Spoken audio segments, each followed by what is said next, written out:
everyone, and welcome back to the Stadium Showdown. Episode 42 this week features an interview with former Cleveland Mayor Dennis Kucinich. Now, before we actually get to that interview, I want to explain exactly why he's on the show. He was on the show previously last November, where we discussed the lawsuit that he filed relating to the Modell Law, and basically the fact that he says the city of Cleveland and the Cleveland Browns are ignoring that portion and not necessarily fighting hard enough to abide by state law. An injunction he recently filed this week kind of expands on that a little bit. Now, he is accusing the Cleveland Browns and the city of Cleveland of violating a very specific part of the lease. That is Section 9B2. This basically controls relocation. In the lease, it says that the Browns cannot be involved in any form of relocation until the lease ends. That would be in 2029. Remember, this is a lease the team signed. So they had agreed to this. When the Haslams purchased the team, they agreed to it then as well. So, Dennis Kucinich believes that he has a very strong case with them not abiding by the lease. It's going to be a two-part conversation. Here's part one. We welcome back to the Stadium Showdown former Cleveland Mayor Dennis Kucinich. Dennis, thank you as always for joining us. Good to be with you, Jeff. We always appreciate your time. We seem to have you on when it's involving some sort of action in the courts. Explain for the people this 383-page action. I got through quite a bit of it. I'd like to think that I'm able to somewhat understand, but for the people that haven't been able to read it. Well, it's very simple. I mean, we're seeking to stop the team from moving. Now, what's the vehicle to do that? We filed for a preliminary injunction asking the court to stop it based on this, that the city should have, back in October of 2024, when we found out that the Browns were, getting ready to move, the city should have filed court action right then. They should have filed for the injunction. I mean, I'm doing this as a taxpayer, but that was the city's job. And the question that they haven't answered is, why didn't they? And the key point is this. Way back in '96, we had lost the team, and through real struggle and support from the public, we got the team back, and a new stadium was built. There was a lease signed, and that lease had, as one of the covenants, because of the experience we had with the Browns moving to Baltimore, that lease had this stipulation that the owners of the Browns could not even talk about moving during the course of the lease, which runs to 2029. But guess what? They not only talked about moving, they planned to move. They've set in motion a move. So the city, at the very beginning in October, should have done something, should have done what I'm doing now. Now, I filed a taxpayer's demand back in October of 2024. Remember, I'm the one that was the author of the Modell Law that says that, if you're going to move, you got to give the people an ability to buy the team, give the city the ability to buy the team. I didn't do that either. But this issue in court is about the lease, and we feel very confident that if we are able to, present our case, that we'll have a real opportunity to stop this in its tracks. Before we get to the portion about potentially getting there, the specific section is Section 9B2, right, which is related to relocation potentially here. The nature of them just seeking a potential new place, that, on your understanding, breaks the lease, right? The lease says they can't even talk about it.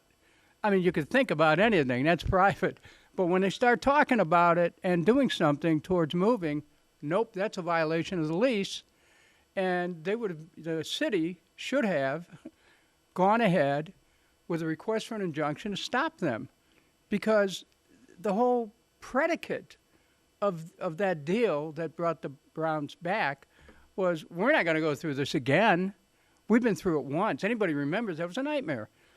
We don't have to do that again. We have the lease. We have the protection. Well, they broke the lease. Any of your viewers who ever signed a lease knows that if you break it, you can end up in court. Browns, the city looked the other way. And so why do I have to do this? Why didn't they do it? Why didn't they stand up for the taxpayers? And there's a lot at stake here, Jeff.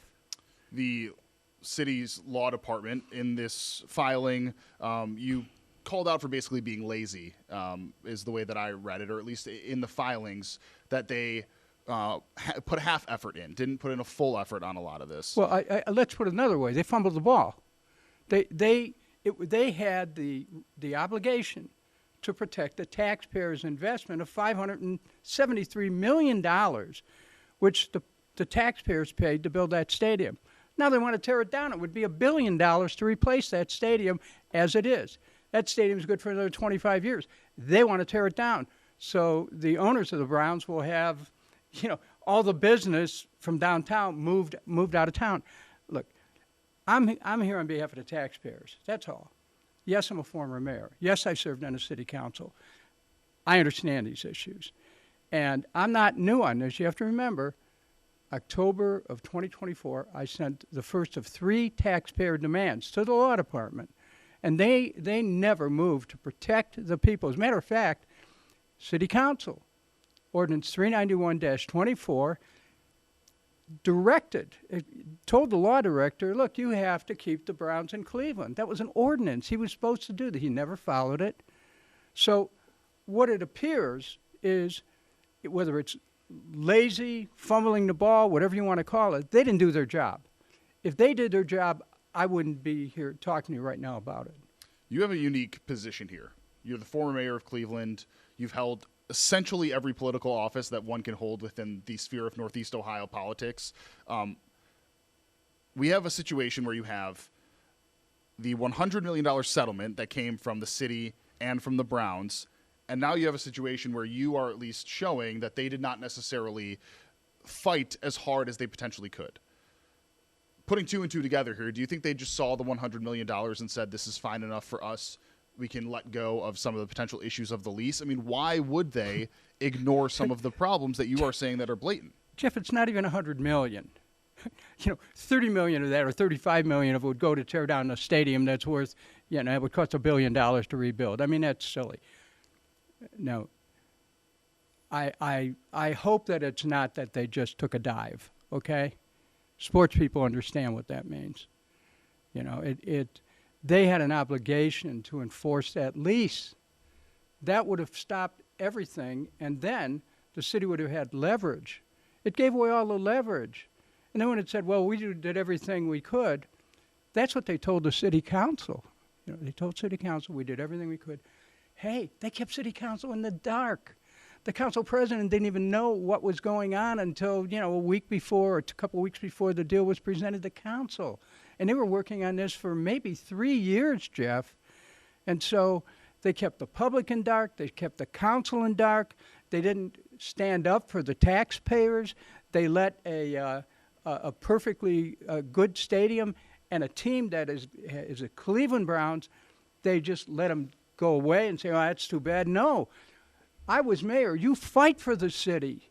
You fight for the taxpayers. You say, this is who we are. We're not going to give up a team just out of nothing. We'll fight you all the way down to the Ohio Supreme Court if we have to, and beyond that if we can. I don't understand this idea of playing patty cake in court and then saying, oh, we did everything we could. Baloney. I mean, look, I'm a Clevelander. They didn't do right by the taxpayers. And so we're in court now, hoping that we can get this preliminary injunction, which would put the taxpayers back in the game, and then we'll see what happens from there. There's all kinds of possibilities. You and I spoke in November. That was when the initial lawsuit was presented. I listened back to some of it, and you kind of allude to this new injunction that you filed in that interview. You talked about the lease, the breaking of the lease, the lack of the effort, all these things. Did there become a point for you where you felt that it was you had to file this injunction because you had all this information, you understood all these things, and potentially the lawsuit that you filed, did you feel like it was enough? Did you feel like you had to include more to it? I mean, why this injunction and why this injunction now? After looking at the entire issue, starting with the Browns, I just feel that every effort has to be made on behalf of the people. And that every effort comes as a result of having a specialist in taxpayer law and that's Logan Trombley. He's of the firm of Warner Mendenhall, who's a very noted attorney on taxpayer issues. And with Logan's help, we were able to create this opportunity and the words to file this request for the preliminary injunction. You know, I needed help on this. I couldn't do this on my own. And, you know, in August of last year, I filed a 650-page suit. And, you know, I know this thing chapter and verse. But, you know, at this point, we're taking on not just the city of Cleveland, but the Browns as well, because they're in court together. They're working together. So, you know, those are okay odds because I'm a Clevelander. But at the same time, without Logan Trombley, you know, I don't know how much further we'd be able to go. We're going to take a quick break, and then we'll come back more with Dennis Kucinich. All right, and we are back with our interview with Dennis Kucinich. Dennis, as always, again, thank you for joining us here. I want to talk a little bit to the reaction that we've at least gotten, both from our previous interview and then from the article related to this. One of the terms that I saw in the comments was a quote-unquote fool's errand. Many people feel that the stadium's too far gone. The Browns are too far gone. First, your reaction to that. And second, what do you say back to people that do believe that regardless of what you're doing, the Browns are going to move? Well, I would remind people that the city of Cleveland sold the municipal electric system, you know, in the late 70s. It was already sold. I intervened, blocked the sale, and that system still exists. Now it's Cleveland Public Power. Then it was Muni Light. I've been in battles like this before. The steel mill, we were told it was shut. There was nothing could be done. We saved the steel mill. You know, it all depends how you look at the world. You know, if you look at the world where some, you know, wealthy interest says there's nothing you can do, then you're cooked. I don't look at the world that way. When these mighty and powerful interests come forward and then they say to the people, you're going to do what we say. No. It's time to fight back. And so I'm doing it with, you know, in the way that is accepted, and that is as a taxpayer on behalf of the taxpayers. And $573 million, the people invested. They invested early on. The Browns at that point were worth $1 billion. Now they're worth, according to Forbes magazine, I think about 7 or 7.5. 7.2, I believe. Okay, was it? So let's say 7. Let's say 7 to 7.5 billion dollars. The city has an investment there. I see that as an investment. We should get something out of that, but we never have. Instead, what we got was a slap in the face, and be happy with this fake $100 million deal. No, I know exactly what's going on here, Jeff, and that's why I'm hanging in there. And the people of Cleveland are entitled to representation on this. I'm just going to ask you an honest question. Do you think you have a shot in this? Yes, do you think that you have a case? Absolutely. And I think that it's quite possible that, and hopefully it'll be it's up to the court, of course. But if the court agrees with us that the city did not amend the lease as they needed to in order to go forward to conclude this deal, it'll have to go back to city council. A city council, which is new, but previous, you know, members who are continuing there were told, hey, this is all done. It's a done deal, and there's nothing you can do about it. Well, there was back then. And city council instructed law department to act on behalf of the people. The law department didn't do that. I'm doing it, and hopefully, if we win in court, it'll go back to the council, and the people of Cleveland once again will have a chance to be represented, because this administration did not represent the people of Cleveland in its dealings with the Browns owners. I don't like speaking in the ifs, but we're going to play that game for a second here. What happens if a judge declines these things? What if they turn down your previous lawsuit and this injunction? What other avenues potentially do you feel like you could look into? That's up to the court. I mean, you know, the court has to make the decision according to what the court believes is the law. We think we have a pretty good chance. You know, I've been in this since I filed the suit in August of 2025, and that lawsuit is still alive. And this preliminary injunction, with the help of our attorney, Logan Trombley, I think we have a chance. And that's all we ever asked for, just a chance. If we win, we win. And if we lose, we see if there's something else. That's what I was going to ask. I mean, do you have, because again, since we spoke, now we have this new injunction. So are you still looking at potential avenues and other things, other plot holes, I guess you could say, in their plan that you could add to your case? Look, people, it was a Yogi Berra who said, it ain't over till it's over. This is not over. The last question I have for you, one that you and I talked about last time, but I still think it's important to discuss. Moving the Browns changes a lot. Changes the economic center of Cleveland, changes the economic center of Northeast Ohio, establishes a new area, essentially, that you could see concerts, events, things like that. You've been around for a long time seeing businesses change. In your opinion, what is the profound impact if the Browns eventually move? What do you see the future of downtown Cleveland, of the lakefront? There was one study done that suggested that the immediate impact would be a loss of at least $30 million to the businesses in downtown. Downtown Cleveland's, is in trouble right now. When you look at all the buildings that are either in default in their loans or in foreclosure even, or being handled by trustees. We have a crisis here in terms of the value of our real estate, in terms of the viability of our downtown area. The Browns are a linchpin of that, okay?